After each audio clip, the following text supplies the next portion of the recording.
નદીઓમાં પૂરની શક્યતા છે. ભારે વરસાદ થવાની શક્યતા આગામી 48 કલાકમાં રહેશે. અમદાવાદના ભાગોમાં તો આગામી 48 કલાક અમદાવાદના એડજોઇન્ટ ભાગોમાં પણ ધ્યાન રાખવાની જરૂર છે.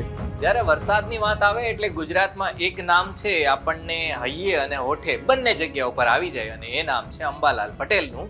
હવામાન નિષ્ણાંત, હવામાન આગાહીકાર, ખગોળ શાસ્ત્રી અંબાલાલ પટેલ, એમની જો વાત કરીએ તો એમણે આગાહી કરી છે. નવી આગાહી એમની શું કહે છે એના વિશે સાંભળીએ આ વિડીયોમાં. નમસ્કાર, વાઇબ્સ ઓફ ઇન્ડિયા સાથે હું સમીર. આગામી 48 કલાક દક્ષિણ ગુજરાત માટે ભારે છે. નદીઓમાં પૂરની શક્યતા છે. આહવાના વલસાડમાં ભારે ગતિવાર વરસાદ થવાની શક્યતા રહેશે. સુરત વગેરે ભાગોમાં ભારે વરસાદ થવાની શક્યતા રહેશે. એટલે પૂરનું જોખમ રહ્યું છે.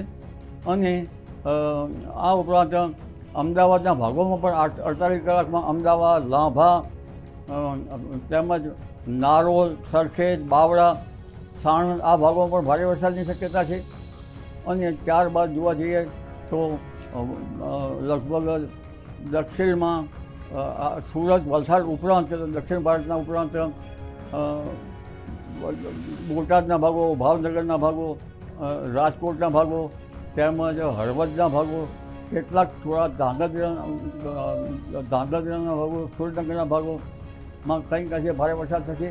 અને ખાંડ, ચોટીલા, લીંબડી ઉપરાંત લગભગ જસદણ, વિસિયા આ ભાગોમાં ભારે વરસાદ થવાની શક્યતા રહેશે. અને અમદાવાદના ભાગોમાં તો આગામી 48 કલાક અમદાવાદના એડજોઇન્ટ ભાગોમાં પણ ધ્યાન રાખવાની જરૂર છે. એટલે કે આગામી 48 કલાક લગભગ અમદાવાદથી છેક સરખેજથી માંડીને કે બાવળાના વિસ્તારથી માંડીને છેક અમદાવાદના ભાગોથી અને છેક રોડ ઉપરના ભાગોમાં પણ વરસાદ થવાની શક્યતા રહેશે. ભારે વરસાદ થવાની શક્યતા આગામી 48 કલાકમાં રહેશે. જી, તો આ હતી અંબાલાલ પટેલની આગાહી. આવા જ વિડીયો માટે જોતા રહો વાઇબ્સ ઓફ ઇન્ડિયા. ધન્યવાદ.